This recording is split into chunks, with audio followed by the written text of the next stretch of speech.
اور جرمنی سے ایک دوست نے یہ سوال بھجوایا ہے.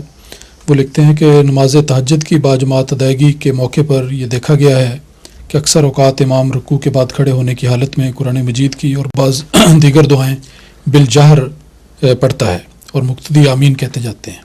کہاں ہوتی ہیں تہجد کی نماز باجماعت؟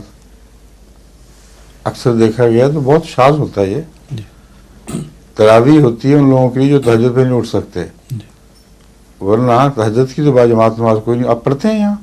نہیں یہاں تو نہیں، ہاں یہاں تو نہیں ہوتی. پھر اکثر دیکھا گیا. سوال کیوں قبول کر دیا آپ نے؟ سوال ہی غلط ہے. بعض دفعہ جلسے کے دنوں میں لوگوں کی تربیت کی خاطر تہجد کا باجماعت انتظام کر دیا جاتا ہے، تو اکثر دیکھا گیا تو بات ہی غلط ہے نا. شاذ کے طور پر ہوتا ہے، اور بعض حکمتوں کے پیش نظر کی دنیا کے بہت سے لوگ اکٹھے ہوئے ہیں، ان کو ویسے عادت نہیں ہے، شاید اس طرف عادت پڑ جائے، ان کے لیے ہوتا ہے. اور ہر رکوع کے بعد کوئی نہیں کرتا شخص، یہ بھی غلط ہے.